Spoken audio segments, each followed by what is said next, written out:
하나님께서는 오늘도 우리를 하나님 아빠 아버지의 자녀로 주님 앞에 불러주십니다. 그래서 우리가 늘 주님 앞에 나아갈 때마다 또 우리가 살아갈 때마다 우리의 자신의 이 정체성을 분명히 기억하고 그 신분에 걸맞게 살아가야 됩니다. 그것은 바로 우리가 이제 예수님을 믿음으로 하나님 아버지의 자녀가 되었다. 근데 하나님 아버지의 자녀가 되었다라는 것은 좀 구체적으로 바로 예수 그리스도의 영을 받아서 우리가 성령의 선물에 대해서 자세하게 나눈 것처럼 이제 성령의 선물을 받아서 내가 이제 예수님처럼 될 수 있다. 바로 그것을 믿는 것입니다. 그러니까 이제 뭡니까? 나는 예수님처럼 살아야 돼. 예수님처럼 산다면 너무 어렵게 생각할지 모르는데 우리가 조금 그 예수님처럼 산다는 것을 예수님을 본받는다는 것을 좀 관점을 바꾸어서 생각해 봐야 됩니다. 예수님을 본받는다 보통 이렇게 이야기하면은 내가 뭔가 이게 예수님이 그런 선하시고 또 의로우시고 예수님의 사랑이나 이런 것들을 내가 이제 내가 어떤 의무로 내가 이상으로 놓고 내가 내가 그것에 따라서 살아야 되겠다. 약간 이제 율법적으로 우리가 이제 생각하는 경향들이 많습니다. 근데 이 로마서 8장 29절에서 본받는다라는 말은 같은 모양이 된다는 말이죠. 그래서 이제 우리가 그것은 우리가 일반적으로 본받는다라고 쉽게 생각하는데 같은 모양이 된다. 근데 어떻게 같은 모양이 되느냐? 바로 내 안에 이미 그 같은 모양이 될 수 있는 형상이 내 안에 있다는 거예요. 그러니까 우리가 보통 예수님 본받는다라고 하면 그냥 내가 이렇게 본받아야 된다. 예수님의 말씀을 따르고 내가 이렇게 해야 된다. 이런 건 이제만 어떤 내가 도달해야 될 목적만 생각합니다만 그 전에 우리가 먼저 기억해야 될 것은 예수님을 본받는다고 할 때 이미 주님께서 우리가 예수님을 본받을 수 있는 능력을 우리에게 주셨고 내가 예수님을 본받는다고 할 때 이미 예수님을 본받은 것이 이미 나에게 있다는 거죠. 다시 말하면 내가 그렇기 때문에 그런 것들이 있기 때문에 내가 실제로 또 예수님을 본받을 수가 있다는 겁니다. 그러니까 우리가 그걸 믿고 기도를 해야 됩니다. 그것을 이제 성령의 첫 열매, 처음 익은 열매라고 이야기하죠. 23절에서. 그래서 우리가 성령의 첫 열매가 하나님의 예수님의 영을 우리가 받았다는 거예요. 하나님은 영이시잖아요. 근데 하나님은 영이신데 영이신 하나님의 가장 동일 본질이신 즉 성부 하나님과 성자 하나님과 동일 본질이신 예수님을 성령님을 내가 이미 받았다는 거예요. 그러니까 하나님의 형상을 본받는 예수님의 형상을 본받는다 할 때 예수님의 형상이 이미 내 안에 있어요. 그냥 내가 본받는 게 아니라 그렇기 때문에 이제 예수님의 형상을 이제 발현만 되면 되는 거죠. 그러니까 예수님의 형상을 본받아야 된다라고 할 때 항상 기억해야 하거든. 내가 예수님의 형상을 본받은 것이 이미 내 안에 있다. 그렇기 때문에 내가 그렇게 할 수 있다. 주님께서 이미 나에게 그런 능력을 주셨다. 이것을 믿어야 됩니다. 우리가 이거 어떻게 조금 상식적으로 생각하면 지극히 당연한 일이죠. 자식이 아버지를 닮는 거는 이거 당연한 거예요, 사실은. 자연스럽게 그냥 되는 겁니다. 그게 이상한 게 아니고 오히려 안 닮으면 이상한 거죠.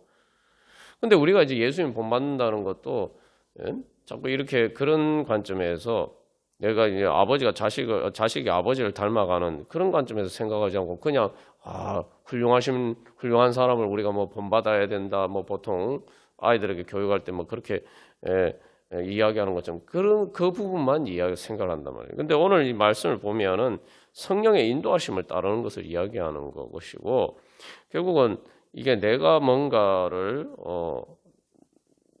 내 안에 없는 것을 본받는 것이 아니라 이미 내 안에 있는 것이 이제 발현이 되는 것뿐이에요. 그래서 처음 익은 열매. 처음 익은 열매가 그래서 성령의 처음 익은 열매를 받았는데 첫 열매를 받았는데 그것들이 이제 성령의 인도하심을 따라서 이제 발현되기만 하면 된다는 거예요. 그래서 우리가 하나님의 자녀로 된다고 생각할 때 일단 내가 그러면은 이 하나님 아버지를 닮아서 그 하나님 아버지를 닮는 게 어떤 것이냐? 바로 예수님의 모습. 그러니까 예수님의 모습이라는 것은 이 땅에서 예수님이 복음서에서 보여준 예수님의 모습은 하나님이 이 땅에서 사신다면은 우리와 같은 사람으로서 이 땅에 사신다면은 예수님이 어떻게 하나님이 어떻게 사실 것인가, 하나님이 어떤 모습인가를 보여주는 게 이제 예수님의 모습이죠. 근데 그것을 바라볼 때마다 항상 또 우리에게 또 그런 능력을 주셨다라는 걸 믿어야 돼. 예. 나에게 이미 그런 능력을 주셨다.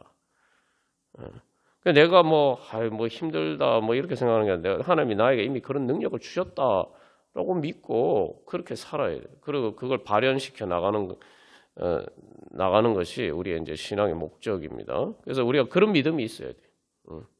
할 수 있거든요. 무슨 말이야? 능치 못할 일이 없다라고 예수님께서 말씀하셨는데 바로 내가 다른 어떤 것보다 예수님을 그렇게 형상을 본받을 수 있다 믿어야 됩니다. 또 한 가지 이제 이 예수님의 형상을 본받는 성령 인도하심과 같아서 예수님의 형상을 본받는 것과 관련해서 우리의 기도와 관련해서 우리가 가져야 될 소망은 이제 뭐 단순히 주님의 의를 따르는 것뿐만 아니라 주님의 성품을 담는 것뿐만 아니라 또한 여기서 우리가 한 가지 기억해야 될 중요한 것은 이 그런 죄의 문제와 반대되는 죄의 문제가 해결되고 예수님의 의와 성품을 따르는 것뿐만 아니라 예수님을 본받는다라고 할 때에 또 우리가 한 가지 기억할 것은 사망의 권세를 이기고 다른 것도 포함이 되어 있는 거예요.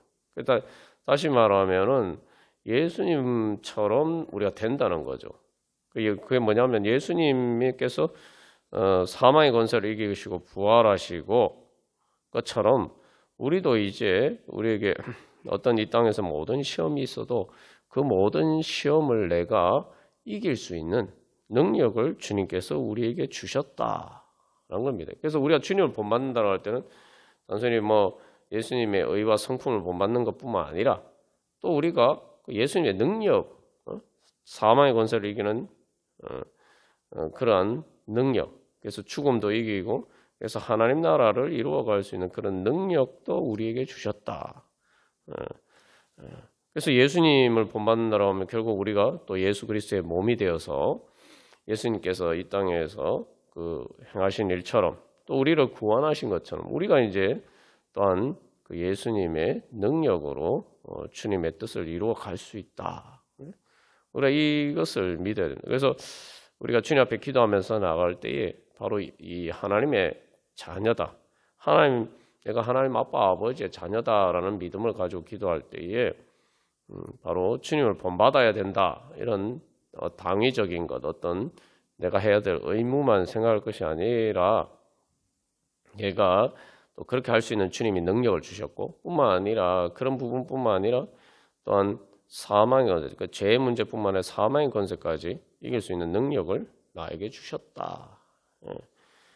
그래서 그런 능력을 믿는다면 결국은 우리가 모든 시험을 이기고 승리할 수가 있죠. 그래서 결국 여기서도 모든 것이 합력하여 선을 이룬다 말씀하셨는데 결국 우리가 어떤 이 땅에서 보면은 내가 원하는 것이 제대로 이루어지지 않는 것처럼 보이고 때도 있고 우리가 실패하는 것처럼 보일 때도 있지만 결국 우리에게는 최종적으로 우리의 모든 소망이 이루어진다. 이게 하나님의 뜻에 합당한 죄와 사망의 권세를 따르는 것이 아니라 하나님 뜻 안에 있으면 모든 것이 결국은 이루어진다. 그것이 우리의 최종적인 목적지다.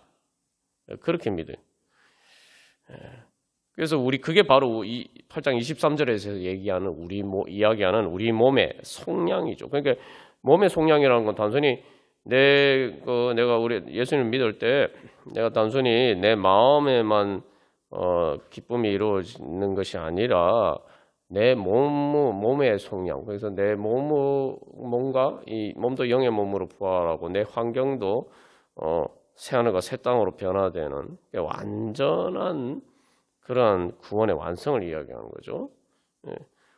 그래서 우리가 성령의 은혜를 통해서 우리가 기도하면서 계속 주님께서 우리의 기도에 응답하시는 그런 과정들을 보면은 우리가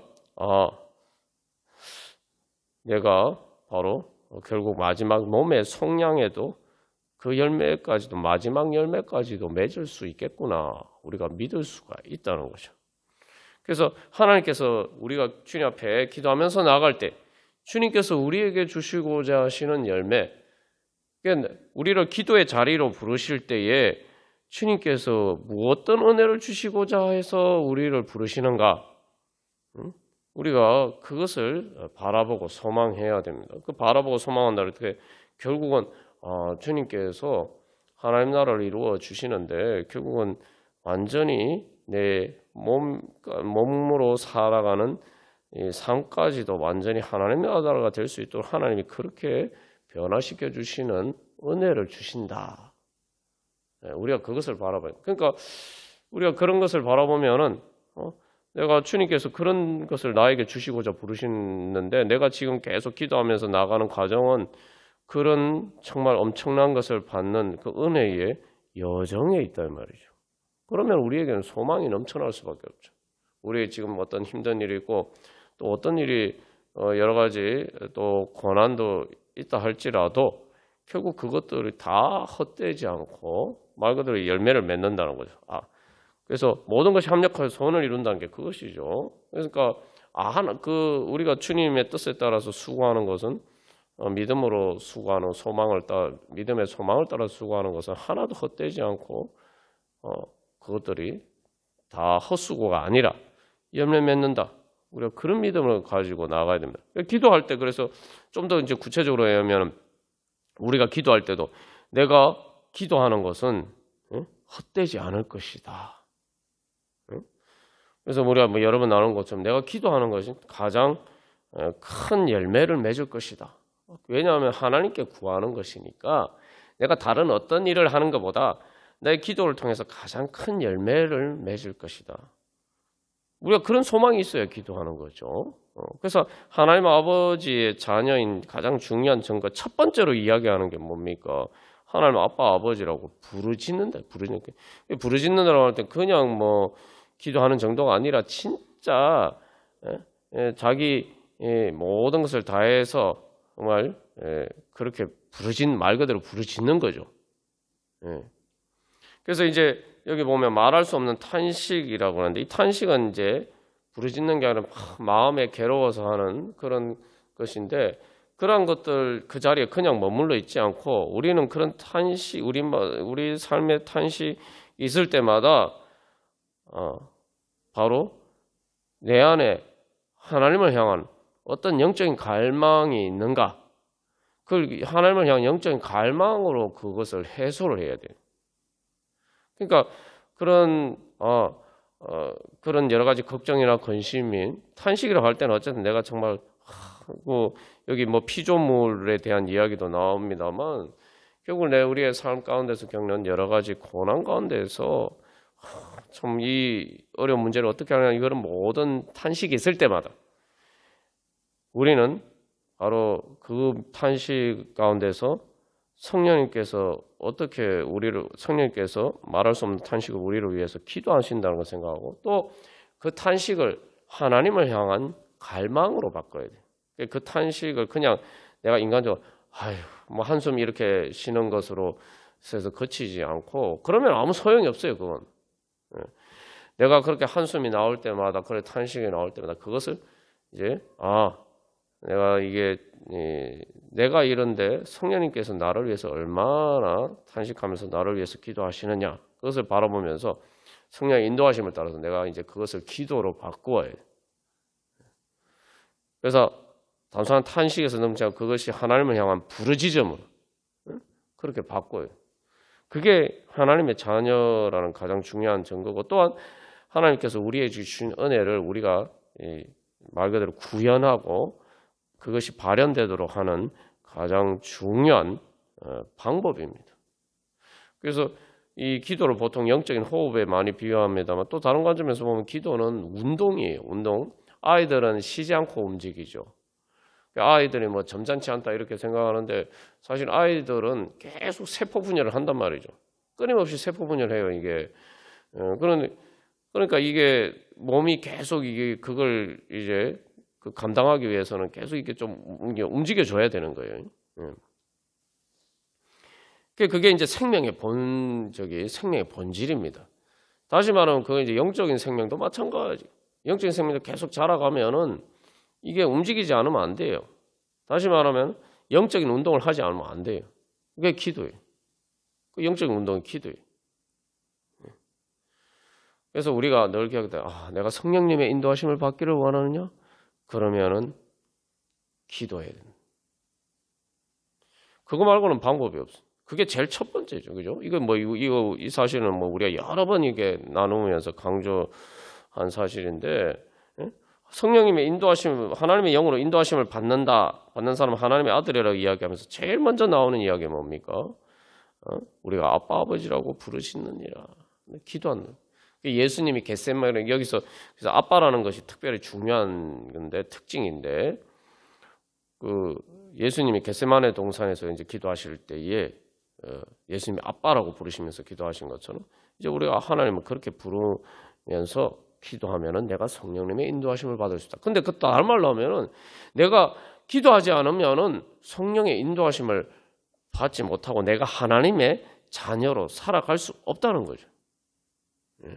내가 하나님의 자녀로 살아가려면은 내가 주님을 본받고 모든 걸 하고 이 모든 것 이제 제일 먼저 기도를 해서 성령의 능력을 받아야 돼요. 그래서 성령의 능력을 받아서 내가 그렇게 하는 겁니다. 그러니까 그렇기 때문에 이거는 또한 우리에게 큰 소망이 되죠. 그래서 여기 24절에서 보이는 소망이 아니다. 보지 못하는 것을 바란다라고 얘기했는데 여기서 이제 우리가 한 가지 또 깨달아야 될 것은 이 첫 열매에 대해서 23절에서 이야기하면서 소망에 대해서 이야기하게. 첫 열매는 눈에 안 보이는 겁니다. 그러나 존재하는 겁니다. 첫 열매 안에 모든 게 사실은 다 있어요.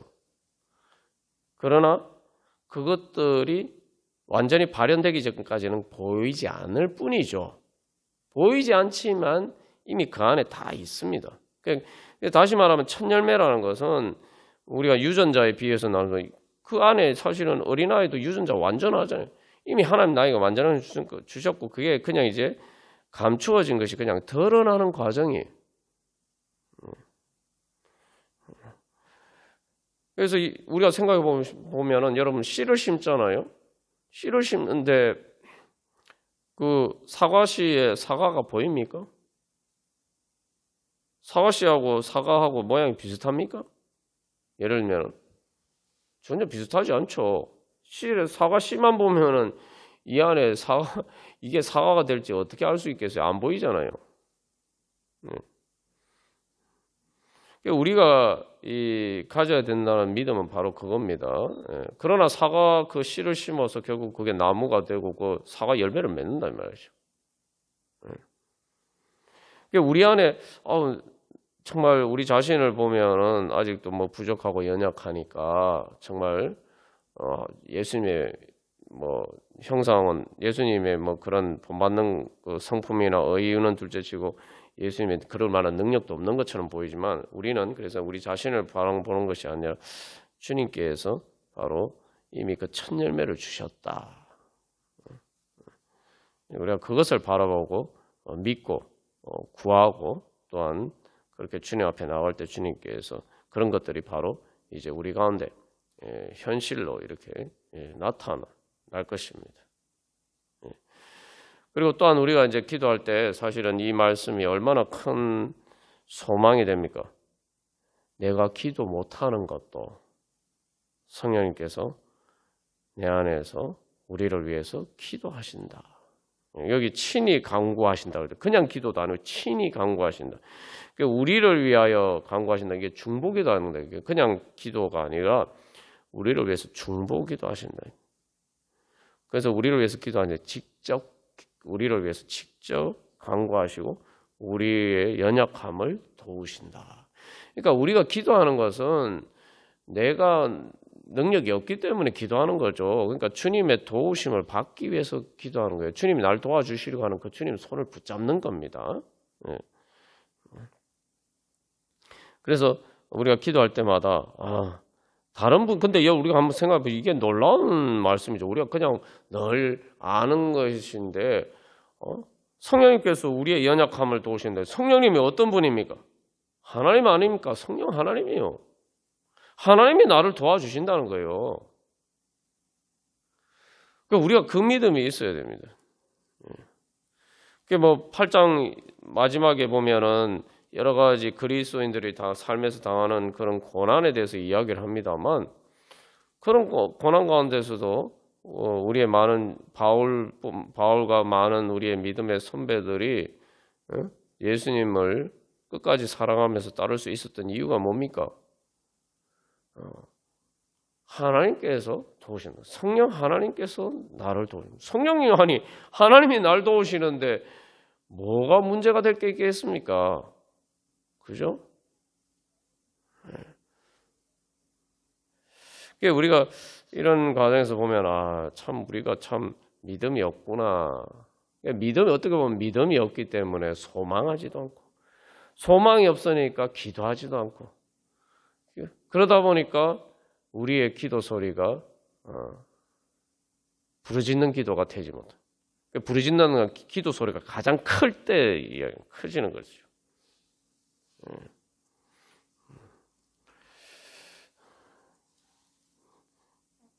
사실 이제 성령님 말할 수 없는 탄식으로 우리를 위해서 기도하신다고 할 때 제일 성령님 먼저 탄식하시는 것은 우리가 주님의 손을 붙잡으면은 주님께서 우리를 도와주시려고 손 내밀고 계시는데 주님의 손을 붙잡으면 되는데 그렇게 주님의 손을 붙잡지 않고 그냥 주저앉아서 나는 할 수 없어. 나는 여기서 벗어날 수 없어. 그렇게 있단 말이에요. 그걸 볼 때 성령님이 너무 가슴이 아프신 거예요. 내가 너를 도와주려고 하는데 내가 너에게 손 내밀고 있는데 왜 너의 손을 잡지 않고 너는 네 혼자 네 연약함만 바라보면서 그렇게 주저앉아 있느냐. 그것을 볼 때 말할 수 없는 탄식으로 성령님이 우리를 위해서 탄식하면서 기도하십니다. 주님 믿음을 주시옵소서. 믿음으로 예수님의 손을 붙잡게 하여 주시옵소서. 제일 먼저 성령님이 우리를 위해서 기도하시는 것이 바로 그것입니다. 그래서 우리가 여기서 마땅히 기도할 바를 알지만 기도의 내용도 모르지만 사실 제일 큰 문제가 우리가 기도하면 된다는 거예요. 기도할 줄을 모른다는 게 사실 더 큰 문제예요. 그게 근본적인 거기서부터 출발해요. 기도할 줄을 모르는 거예요. 기도할 줄을 모르는 거예요. 그래서 우리가 기도할 줄도 모르고 그 다음에 기도를 해도 내가 어떻게 기도해야 되나 또 어떤 내용으로 기도해야 되나. 그러나 중요한 것은 성령님이 우리를 위해서 기도하시니까 중요한 것은 우리가 성령님 인도하심을 따라서 일단 기도를 시작해야 돼. 내가 기도가 부족해도 일단 기도를 시작해야 돼. 기도를 시작해야 하면은 성령께서 인도해 주십니다. 내가 뭐 다 알고 하는 게 아니고 여기 분명히 했잖아. 우리가 모른다는 얘기요. 분명히 모른다고 얘기하잖아요. 우리가 아무리 뭐 영적으로 성장하고 바울과 같은 사람이 돼도 바울과 베드로와 같은 경지에까지 올라가도 여전히 우리는 기도할 바를 몰라요. 여기서 아빠에서 아빠 아버지라고 부른다는 거예요. 모르는 거예요. 모르지만 가장 중요한 게 뭡니까? 애들이 자기한테 필요한 게 뭔지 다 몰라요. 그러나 중요한 건 그런 구체적인 내용들을 모르는 게 중요한 게 아니라 그 아이는 가장 중요한 걸 알아요. 그걸 알면 다 모든 것을 아는 것이나 마찬가지예요. 아빠, 엄마가 누군지 안다. 아빠, 엄마라고 부를 줄 안다. 그걸 알면은 나머지 뭐 애가 다 알아서 뭐 이거 해주세요, 해달라, 저거 해달라 해서 뭐 아빠 엄마가 다 해줍니까? 아니죠. 대부분 뭐 애한테 필요한 것은 애가 모르는 것이 거의 대부분이에요. 그러나 엄마 아빠가 다 알아서 해주잖아요. 그래서 아이가 알아야 될 가장 중요한 것은 누가 내 아빠고 내 엄마고, 그 아빠 엄마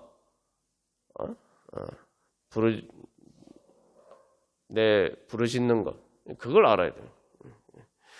그래서 우리가 오늘도 바로 그런 믿음으로 정말 그래서 내가 기도할 바를 알지 못하면 주님께서 기도 인도해 주시니까 내가 일단 기도를 시작하면은 성령님께서 인도를 해 주십니다. 근데 애시당초 기도 자체를 시작하지 않으면은 근데 그 인도하심을 받을 수가 없죠. 성령의 인도하심을 하나님의 영으로 인도함을 받는 사람 제일 먼저 하나님 아빠 아버지라고 부르지. 그래야지 성령의 인도하심을 받는 거죠.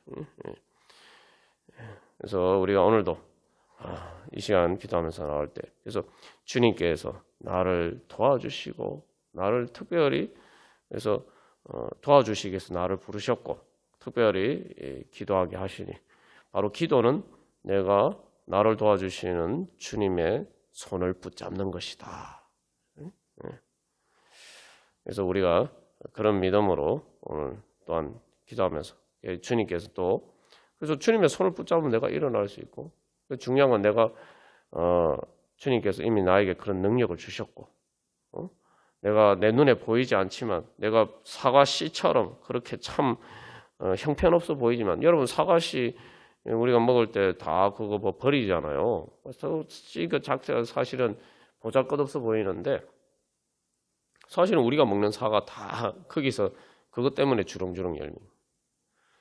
우리 안에 아직 부족하고 연약하지만 주님께서 나에게 그런 것을 주셨다. 그리고 그 씨앗 안에 정말 하나님 내가 마지막 몸까지 부활해서 예수님의 부활하신 예수님 몸과 같은 그런 몸까지 부활해서 완전 새하늘과 새 땅의 하나님 나라 말 그대로 예수님의 영광의 형상과 같은 것 그런 모습으로 변하는 그 영원한 하나님 나라의 그 영광이 이미 다 내 안에 주어져 있다. 그죠? 그러니까 우리가 그것을 바라보면은 얼마나 마음이 든든하겠습니까? 내 안에 이미 다 있는 거죠. 내 안에 다 있는. 없는 것을 막 내가 뭐 하는 게 아니라 이미 내 안에 다 있는 것을. 그래서 우리 것이기 때문에 우리가 그게 바로 믿음이에요. 그래서 바로 그게 믿음입니다. 예. 내가 없는 것을 내가 막 구하는 게 얻는 게 아니라 내 안에 이미 있는 거예요. 그래서 우리가 그걸 예를 들어서 뭐 은행 통장에 내 통장에 돈이 다 있어요. 내가 그걸 쓰기만 하면 돼요. 그러니까 어린아이들은 통장에 아무리 뭐 부모가 그 아이 이름으로 통장을 만들어서 많은 돈을 넣어 놓아도 제대로 못 쓰죠. 우리가 설교 시간에 나눈 것처럼 저도 뭐 어렸을 때 그랬는데 숫자 3, 4를 아는 것도 뭐 저기 엄청난 공부를 해야 되는데 어렸을 때는 아주 어렸을 때는 그죠? 10가지 세는 건 진짜 어려운 일이죠. 뭐 아니 어른이 돼서 10가지 세는 건 아무것도 아닌데. 그러니까 이제 그런 어렸을 때는 아무리 내 통장에 돈이 많이 있어도 지금 내 통장에 돈이 얼마나 있는지도 몰라요, 사실은. 애들 개념에는 아주 어렸을 때는 처음에 저도 숫자 배울 때 1, 2, 3, 그죠? 그래서 4를 보니까 와, 뭐 이게 이런 신기한 게 있나, 막 이런 이제 막 그런 어떻게 좀 충격적인 그런 일들이 아직도 그 느낌이 생생합니다. 그런데 애들 입장에서는 사실 통장에 돈이 아무리 많이 있어도 자기의 집 얼마나 많은지 개념 자체가 안 오는 거예요. 우리가 그렇습니다. 그러나 중요한 것은 모르는 게 부정적인 의미가 아니라 하나님의 은혜가 정말 내가 알 수 없을 정도로 그만큼 크다는 거죠. 그래서 사도 바울이 이야기하고 제가 여러 번 강조해서 말씀드립니다. 구하거나 생각하는 모든 것에 더 넘치도록 능히 하실 이에. 우리가 그래요. 우리가 그래서 숫자 3까지도 겨우 세는 3까지도 겨우 아는 4 이상은 애시당초 개념 자체도 없는 그런 우리들이에요. 그러나 주님께서 우리에게 주신 것은 뭐 엄청난 그런 무한하고 영원한 은혜가 있는. 그러니까 이제 우리가 이제 소망이라고 할 때 사도 바울이 뭐 이 참음으로 기다릴지니라 하는데, 참음이라고 하면 우리가 자꾸 이제 부정적인 뭐 고통스러운 것만 생각합니다만, 사실은 소망의 참음은 내가 앞으로 하나님께서 나에게 얼마나 주실까 기대하는 거죠. 기대하는 소망이죠. 그래서 우리가 그런 것들을 바라본다면은 우리 오늘도 믿음의 확신 가운데, 그래서 제가 여러 번 이제 그런 강조해서 말씀드린 거죠. 아니, 죽음에서 구원해 주실 수 있다고 믿는다면, 이 땅에서 우리가 살면서 당하는 시험이 무슨 시험도 아니죠. 우리가 이 땅에서 당하는 시험은 아무리 이렇게 시험이 크다고 해도 내가 육신이 죽는 순간보다 더 큰 시험이 어디 있습니까? 말 그대로 목숨이 뭘 잃어버리는 것인데, 그죠? 그리고 우주의 종말보다 더 큰 시험이 어디 있습니까? 하나님 우리 몸의 속량이라는 게 몸의 속량을 기다린다 하는데, 그 몸의 속량이라는 게 죽음과 우주의 종말에서도 우리가 구원받는 은혜인데, 그죠? 그래서 우리가 그런 은혜 바라보면서 그런 소망으로 우리 오늘도 주님의 능력을 믿고 믿음으로 소망으로 또 주님 사랑하는 마음으로 기도하기를 바랍니다. 찬송가 484장 우리 찬양 드리시겠습니다. 그래서 이 찬송가 484장 내 마음의 주여 소망 되소서, 이 소망이라는 말이 이제 원문상에는 영어 가사에는 비전입니다. 비전. 그러니까 비전이라는 게 뭡니까? 내가 지금 현실에 눈에 보이지 않지만 그러나 미래에 이루어질 것이, 그것을 내가 미리 내다보는 거죠. 근데 우리가 주님께서 우리에게 주신 소망은 진짜 비전입니다. 이게 무슨 얘기냐? 비전이라는 게 본다는 말이잖아요.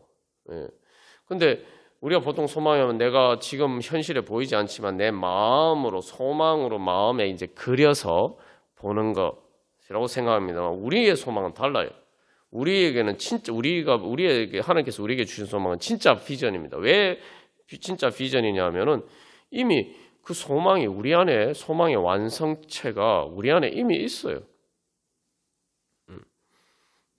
단순히 미래를 보는 게 아니에요. 내 안에 이미 있어요. 그래서 그게 뭐냐? 내 마음의 주여 소망 되소서. 여기서 보면 그래서 앞에서도 얘기했잖아요. 아이가 다른 건 몰라도 아빠 엄마를 알고, 그래서 우리가 하나님 아빠라고 부르지는, 그래서 주님이 나의 소망이 되소서 이렇게, 그러니까 얘기죠. 그 소망을 가지고 있으면, 그런데 그 주님은 이미 내 안에 계시다. 성령을 통해서 내 안에 계시단 말이에요. 내가 주님을 가졌는데 주님이 내 안에 계신데, 그러면 이미 다 이루어진 거 아닙니까? 그냥 이미 이루어진 게 그냥 이제 감추어진 게 드러나는 과정인 거죠. 주님이 나의 소망 되소서. 그래서 늘 주님을 생각, 잘 때나 깰 때나 늘 함께 하소서. 늘 주님이 사실은 함께 하시죠. 그러니까 그 주님을 바라보면은 그게 무엇보다도 그걸 바라봐야 되는 거죠. 바라본다고 할 때 바로 내 안에 계신 주님을 바라봐야 됩니다. 믿음으로. 그래서 2절에 그래서 지혜의 주여, 그래서 계속 보면은 주님 함께 하시옵소서. 그래서 2절에서는 주님 내 아버지 나는 아들 주 안에 내가 늘 함께하네. 그래서 주님 함께 하소서 하면서 믿음으로 소망으로 나갔더니 내 안에 함께 하신 주님을 내가 보게 된단 말이죠. 그러니까 3절에서 뭐라고 보면 세상의 영광 안 보여도 언제나, 여기서 또 언제나라고 하죠. 언제나 주님은 나의 기업.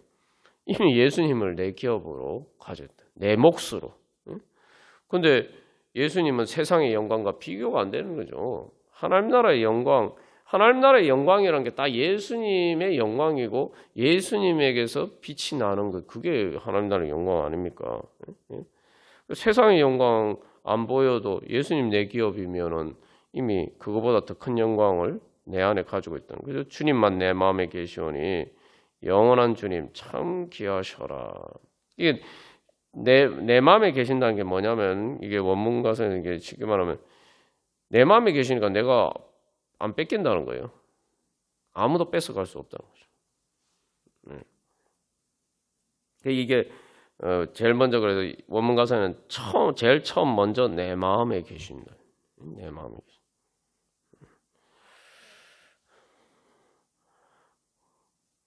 그래서 4절에서 다시 이제 그래서 그 첫 열매를 바라보면서 영원한 주님 내 승리의 주.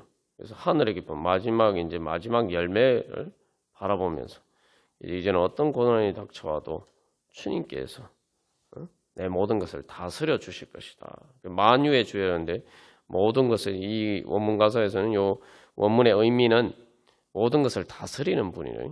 모든 것을 다. 그래서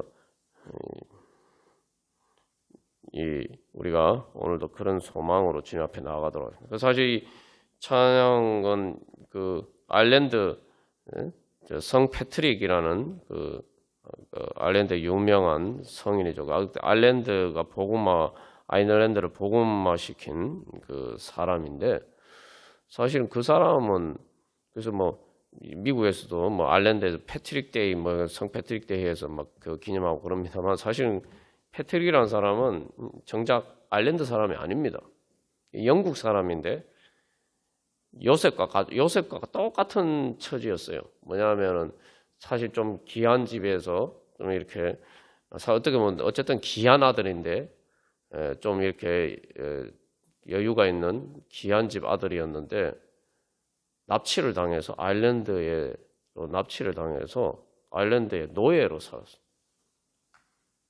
노예였다가 다시 이제 탈출해서 다시 영국으로 이제 돌아가겠는데 결국 이제 복음을 가지고 다시 자기를 노예 생활을 했던 그곳으로 아일랜드에 가서 복음을 전하고 그래서 아일랜드가 이 패트릭을 통해서 복음화가 되고 그리고 단순히 아일랜드만 복음화가 된 것이 아니라 그 아일랜드가 바로 유럽의 복음 선교 기지가 되어서 바로 그 아일랜드 선교사들을 통해서 북유럽이 바로 복음화가 되는데 큰 유럽 복음화에 큰 역할을 하게 됩니다. 어떻게 보면은 이게 그래서 정말 그 패트릭의 삶 속에서 정말 요셉과 같이 억울하게 그렇게 붙잡혀서 노예로 살았지만 그러나 주님께서 그를 들어서 정말 아일랜드뿐만 아니라 유럽을 복음화시키는 그런 큰 열매를 맺게 해주셨단 말이에요. 그래서 비록 자기 육신의 저 귀한 집의 자녀였지만 그런 모든 것을 다 잃어버렸지만 그러나 하나님 아버지의 자녀였기 때문에 하나님 아버지의 아들이었기 때문에 하나님께서 그를 보호하시고 바로 그렇게 인도해 주셨습니다. 우리가 그런 믿음의 소망을 바라보면서 다 같이 찬양 드리시겠습니다.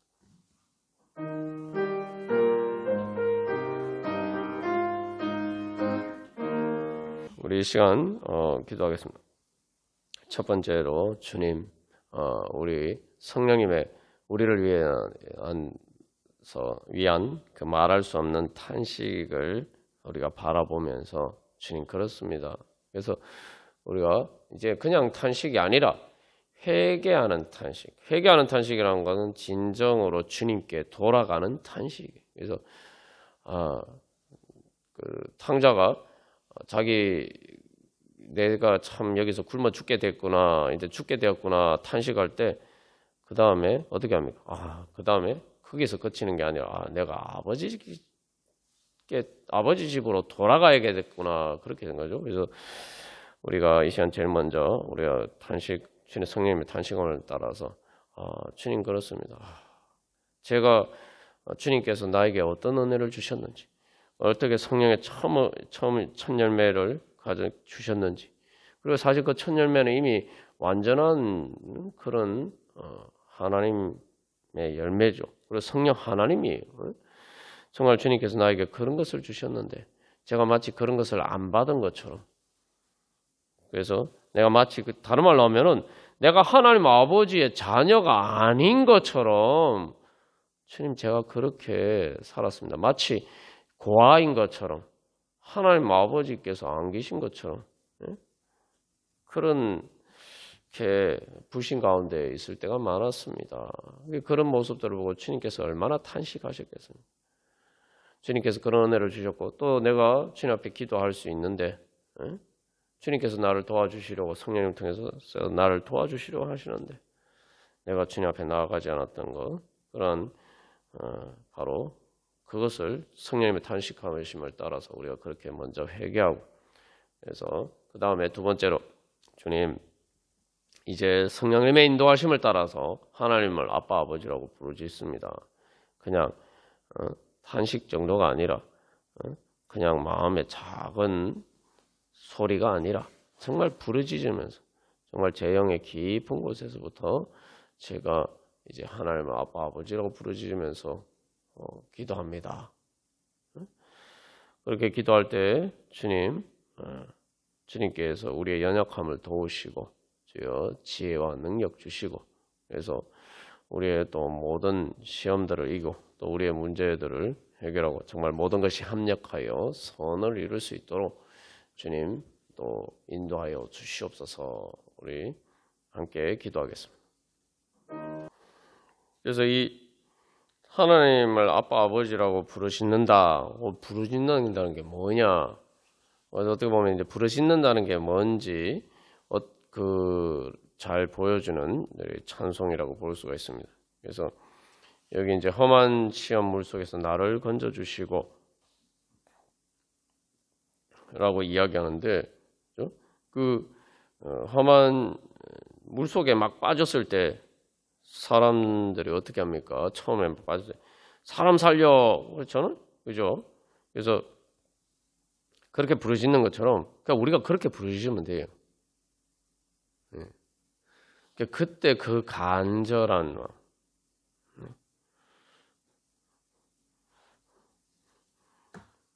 그렇게 우리가 주님 앞에 부르짖으면은 바로 그게 쉽게 말하면 그게 주님의 손을 내가 사실은 붙잡는 거예요. 주님이 안 붙잡아 주시는데 뭐 내가 주님 내 붙잡아 주시옵소서 이게 아니고 이제 누가 날 구해 주려고 할 때 사람 살려 뭐 이렇게 막 우리가 부르짖으면은 뭔가 누가 나한테 손을 내밀어 주려는 것을 최대한 내가 붙잡으려는 준비가 돼 있는 거죠.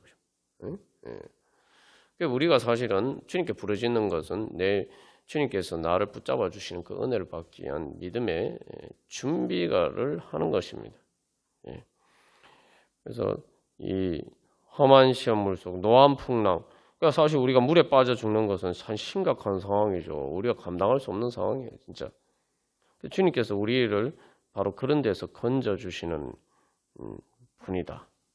그래서 세상 풍랑이라는 게 죄악길에 빠진 이 몸이라고 하는데 그 죄악의 길이라는 게 단순히 죄의 길뿐만 아니라 우리가 죄를 짓지 않아도 우리가 이 땅에 살면서 죄를 통해서 우리 가운데 영향을 미치는 사망의 권세 가운데 살잖아요. 그게 이제 그것까지 포함해서 그게 바로 죄악길이죠. 캄캄함대 헤매면서 부르짖을 때 주님 들어주시옵소서. 그래서 그 부르짖는 나의 애원 3절에서 그렇게 이야기를 하면서 첫 번 1절에서는 이제 나를 숨겨 주소서 그렇게 이야기를 합니다. 그러면서 2절에서는 믿음을 고백하는 거죠.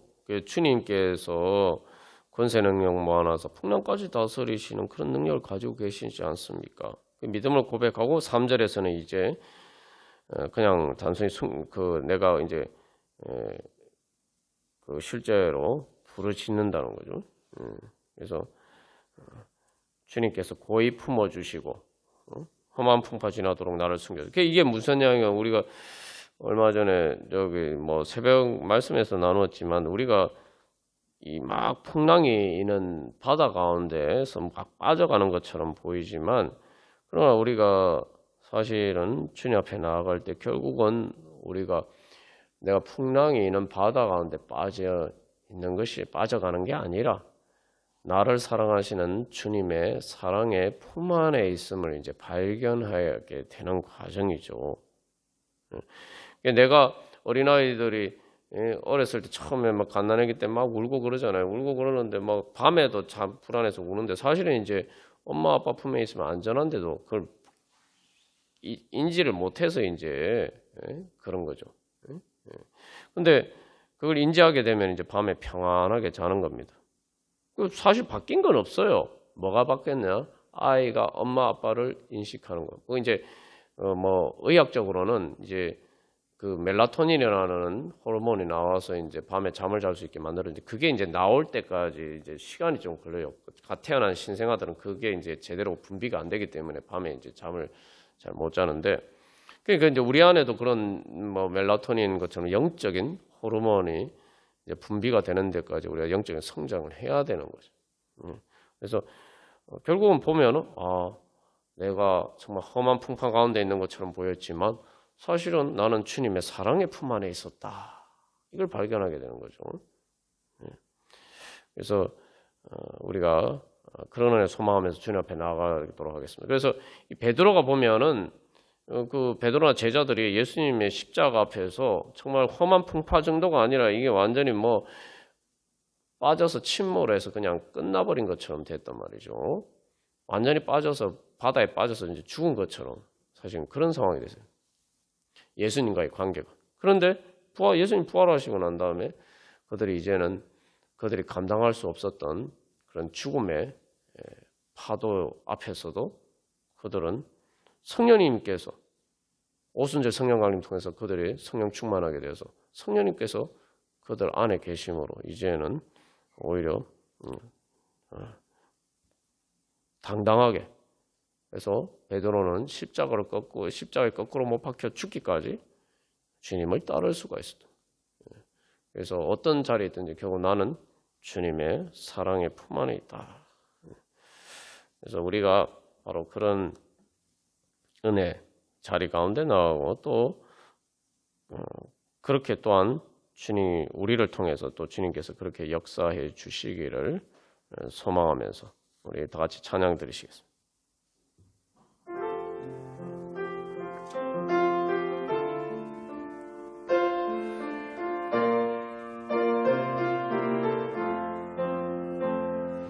험한 시험물 속에서 나를 건져주시고 노한 풍랑 지나도록 너를 숨겨주소서. 주여 나를 돌보시사 보에 품어주시고 험한 풍파 지나도록 너를 숨겨주소서.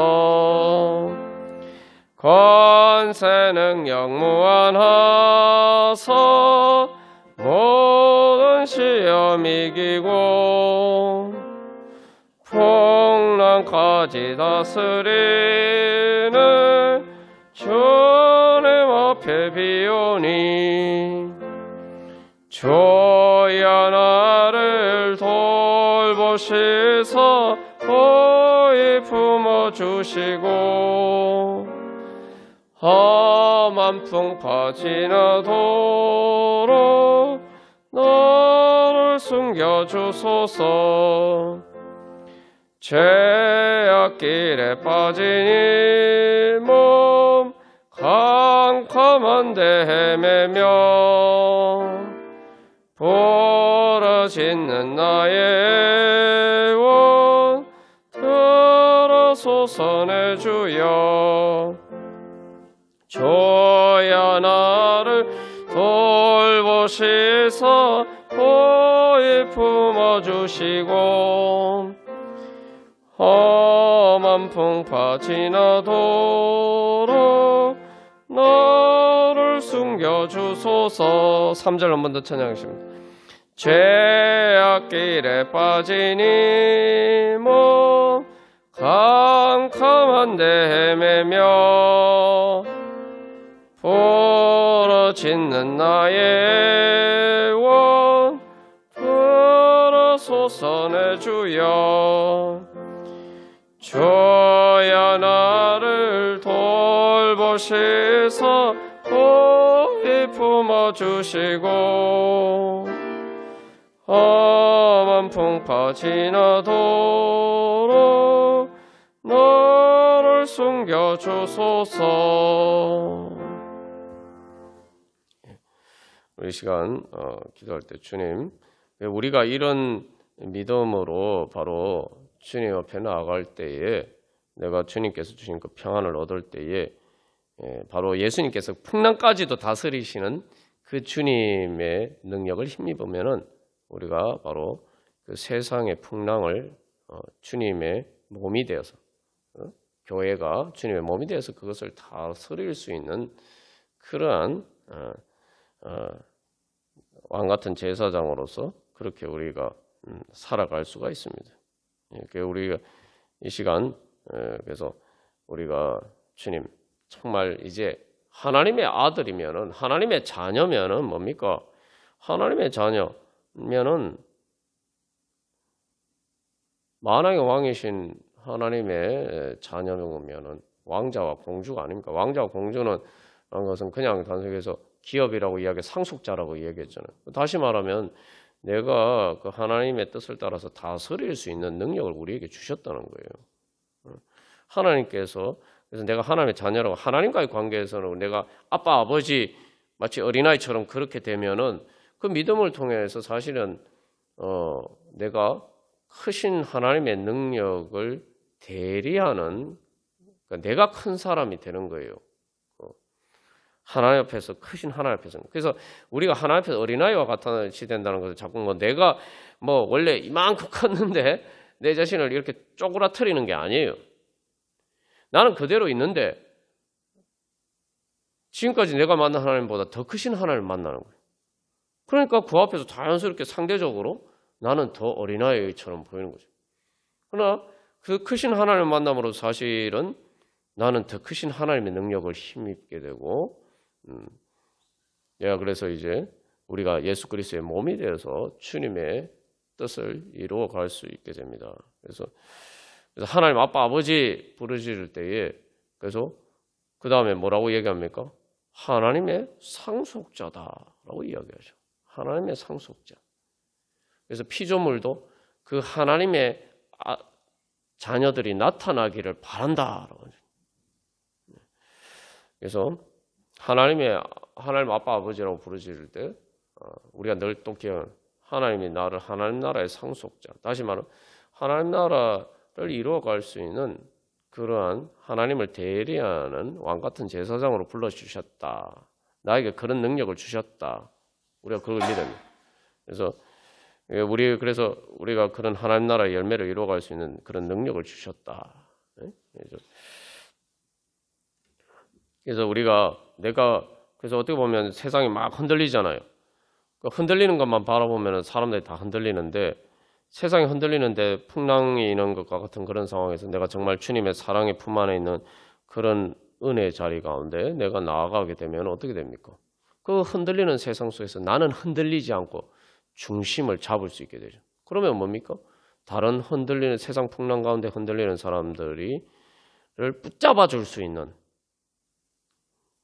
그들을 구할 수 있는 그러한 우리가 자리에 설 수가 있는 것이죠. 우리 이 시간 기도할 때 주님 제가 이제 하나님 아버지의 자녀로서 주님 이제 바로 그러한 하나님 나라의 평강으로 충만케 하여 주시고 그래서 그것을 통해서 이 세상 가운데 평안을 끼칠 수 있는 그러한 또 우리 모든 성도들과 또 교회가 되게 하여 주시옵소서. 그래서 하나님 나라 이루어가게 하여 주시옵소서. 우리 기도하겠습니다. 특별히 기도하면서 오늘 이 시간은 우리가 특별히 이 나라 민족을 위해서 우리가 특별히 기도해야 될 때입니다. 이 나라의 운명이 풍전등화와 같은 그런 위기에 있습니다. 어느 정도 위기냐? 45년 동안 우리가 지금까지 쌓아온 것들이 다 무너질 풍전등화의 위기가 있어요. 45년. 정말 긴 세월이죠. 그래서 1979년 12월에 그 겨울에 무너졌던 바로 그게 지금 똑같이 재현이 되고 있는 현실 가운데 있습니다. 그래서 이게 사실 이제 민주주의라는 거 생각해 보면은 사람들 보기에는 민주주의가 답답해요. 왜 답답하냐면 그런데 우리가 일상에서 보면 문제가 있는 사람은 뭡니까?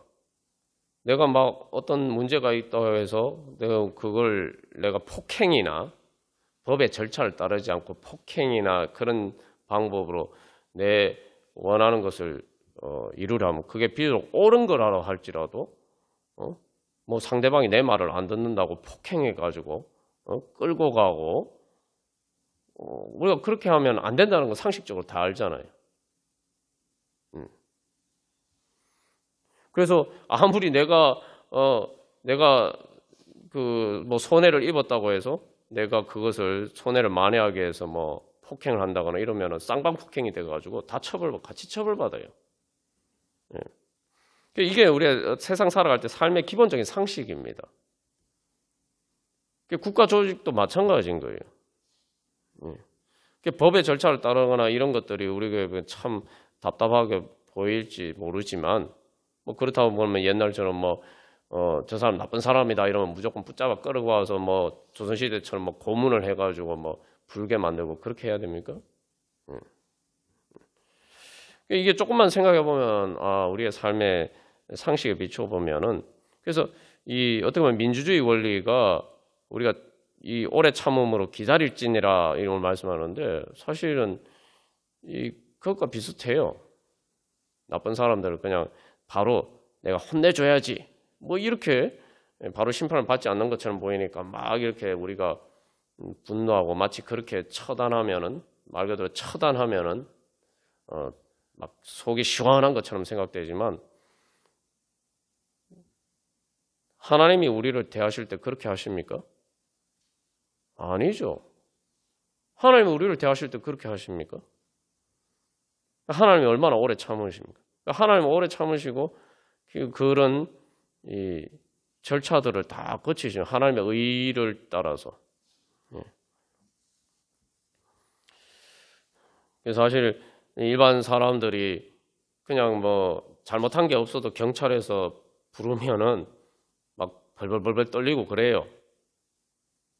근데 지금 작금에 일어난 상황은 경찰이 아니라 군인이 총을 들고 어떤 법적인 절차도 없이 마음대로 그렇게 할 수 있는 그런 사태가 벌어진 것이 바로 사실은 이제 계엄입니다. 원래 전쟁 상황 때 불가피하니까 이제 그렇게 하는 건데 전쟁이 아닌데 전쟁처럼 그렇게 하는 바람에 삶이 지금 전쟁과 같은 상황이 벌어졌어요. 그래서 누군가 내가 억울하게 얘기도 못하고 그냥 무조건 군인들에 의해서 총의 위협을 받아서 국가 공권력에 의해서 끌려갈 그것도 뭐 방첩사라는데 방첩사라는 게 어떤 것이죠? 옛날에 전두환이 보안사죠. 옛날에 뭐 우리가 독재 정권 시절에는 남산에 끌려간다 그러면 그냥 말 그대로 진짜 공포의 대명사였죠. 그 남산 중앙정보부보다 더 무서운 군대의 중앙정보부와 같은 것이 보안사입니다. 그게 방첩사예요. 근데 자기 마음에 안 든다고 해서 바로 방첩사에 그렇게 자기 마음에 안 드는 사람들을 군인들을 보내서 끌고 가서 감금하고 요거 했다는 이런 사실 앞에서 정말 이 대한민국이 운명이 풍전등화와 같은 그런 상황에 있습니다. 그래서 민주주의가 어떻게 보면은 하나님이 참 하시는 방식이라는 게 하나님은 죄인들을 볼 때 자기 마음에 안 든다고 하나님 그렇게 안 하시잖아요. 예수님이 어떻게 하셨는지를 보면은 알 수가 있죠. 제가 뭐 사람이 주인이 된다는 해서 민주주의가 이렇게 기독교적인 원리와 비교하는 게 아닙니다.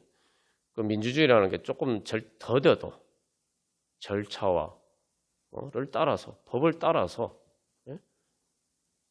그렇게 함으로써 그 부작용을 최소화하려고 하는 것이죠.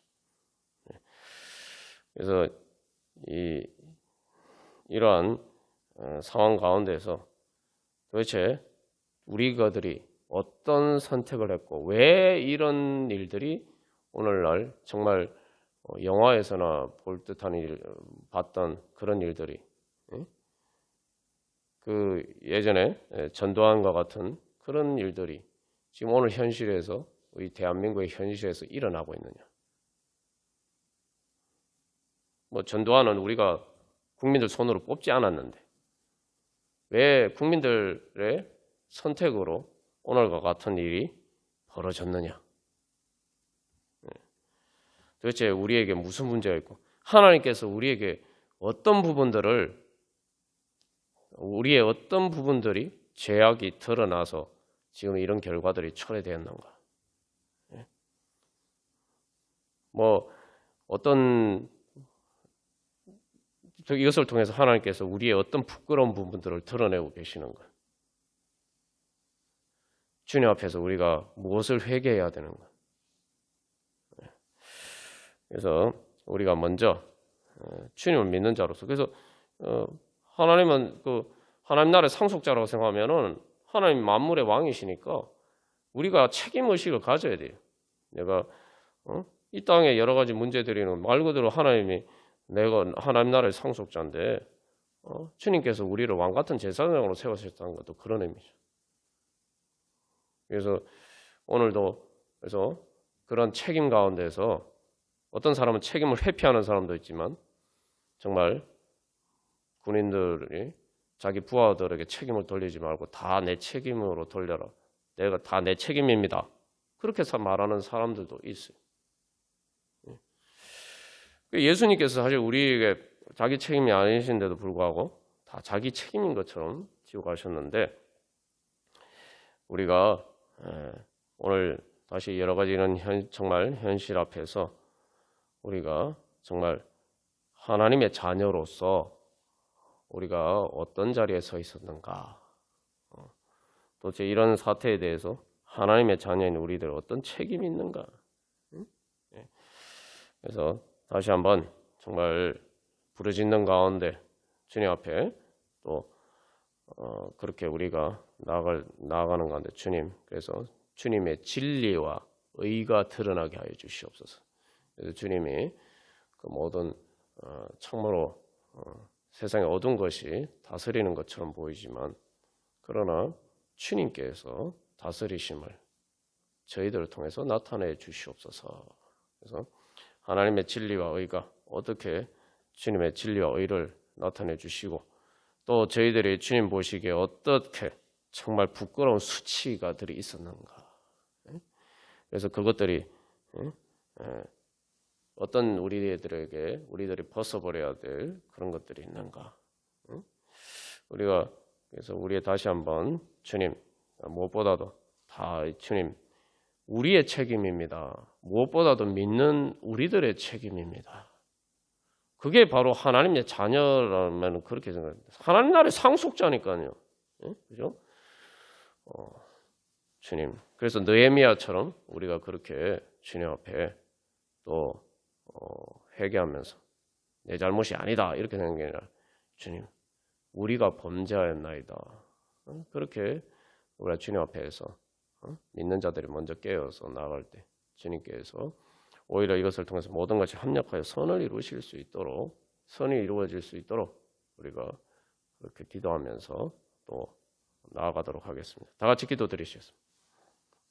우리 시간 마지막으로 사랑하는 나의 아버지 찬양드리고 우리 기도하겠습니다. 그래서 우리가 하나님 아빠 아버지라고 부르짖으면서 있는 가운데서는 바로 우리가 정말 하나님 아버지 예수 그리스도의 형상을 닮아가기를 소망하는 소망이죠. 그래서 이 찬양에서도 사랑하는 나의 아버지라고 이야기하면서 주님의 나라라고 이야기하며 주님의 능력을 찬양하고 있습니다. 전능하신 하나님. 그래서 우리가 믿어야 될 것은 하나님의 우리를 향하신 사랑을 믿어야 되는데 그 사랑이 전능하다. 그 전능하신 사랑의 능력을 믿어야 돼요. 그래서 이 하나님께서 다스리심을 그래서 우리가 이 땅에서 드러낼 수 있는 그러한 하나님의 자녀가 되기를 소망합니다. 그래서 하늘 높이 올린 깃발처럼 주의 이름 높이. 그래서 우리를 통해서 정말 하나님께서 다스리신다. 이 땅의 모든 것을 하나님이 다스리신다. 우리가 그 그래서 바로 그것을 믿고 또한 우리를 통해서 그 하나님 나라의 권세와 영광이 나타나기를 소망하면서 우리 함께 찬양하고 기도하겠습니다. 그래서 이런 모든 또 혼란스러운 상황 가운데서도 그 예수님이 그 겟세마네 동산에서 잡히실 때 사실은 그 불법적이고 부당한 것이죠. 그럼에도 불구하고 그 베드로가 칼로 그것을 해결해 보려는 것을 막으셨죠. 그러면서 칼로 일어나는 자 칼로 망할 것이다 말씀하셨는데 우리가 이제 참으로 하나님 나라 그래서 그 기독교인들이 박해를 가운데서도 그렇게 바로 주님의 방법을 따랐기 때문에 로마 제국이 복음화가 된 거예요. 이슬람은 다르죠. 이슬람은 뭐예요? 이슬람은 마호멧이 실제로 마호멧은 전쟁을 하면서 이슬람교를 확장시켰습니다. 그러나 예수님은 우리 또 교회는 바로 그 사랑의 능력으로 하나님 나라를 이루었고 결국은 로마 제국이 바로 그 주님의 사랑의 능력에 굴복하고 말았죠. 이 시간이 오래 걸리지만 사실은 그것이 바로 하나님 나라를 이루어가는 하나님께서 오래 참으시는 사랑 가운데 이루어 가시는 그 은혜의 역사입니다. 그래서 우리가 오늘도 이런 모든 혼란한 가운데서 또 우리의 삶 가운데서도 주님, 제가 정말 전능하신 주님의 사랑의 능력으로 주님 화평케 하는 자로서 그렇게 하나님의 나라의 영광과 권세를 나타나게 해 주시옵소서. 주님의 그 전능하신 사랑의 능력을 나타내고 주님이 이 땅 가운데 하나님 나라를 이루어 가게 하여 주시옵소서. 우리 그런 소망으로 우리 같이 찬양 드리시겠습니다.